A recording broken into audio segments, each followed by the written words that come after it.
అనేసింది. ఇదంతా అయిన తర్వాత జనవరి 7th నేను నిన్ను పెళ్లి చేసుకోలేను, నువ్వేం చేసుకుంటావో చేసుకో, నువ్వేం చేస్తావో కూడా నేను చూస్తాను అని చెప్పారనమాట.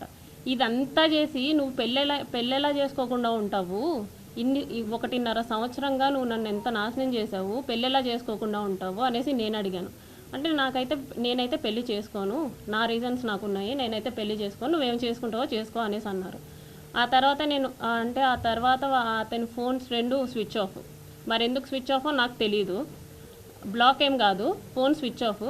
అతను కాంటాక్ట్ అయ్యే వే కూడా నాకేం లేదు, ఇన్స్టాగ్రామ్ లేదు, ఫేస్బుక్ లేదు, ఏమీ లేదు. అవన్నీ బ్లాక్ చేశారో మరి తీసేశారో నాకు తెలీదు. సో నేను డైరెక్ట్గా వెళ్ళా వాళ్ళ ఊరికి.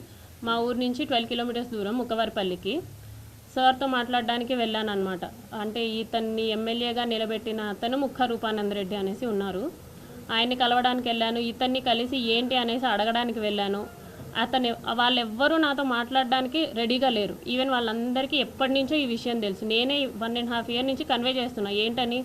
వాళ్ళ పేరెంట్స్కి కానీ, ముక్క రూపానంద రెడ్డికి కానీ, వాళ్ళ వైఫ్ కానీ అందరికీ నేను చెప్పుకుంటూ వస్తున్నాను.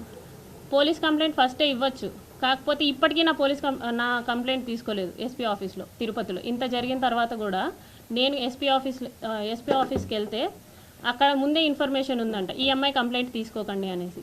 ఇక్కడ కోడూరులో పోలీస్ స్టేషన్కి వెళ్తే వాళ్ళమ్మ నా మీదే ఎఫ్ఐఆర్ ఫైల్ చేసిందంట, నేనేదో బ్లాక్మెయిల్ చేస్తున్నాను అతన్ని అనేసి.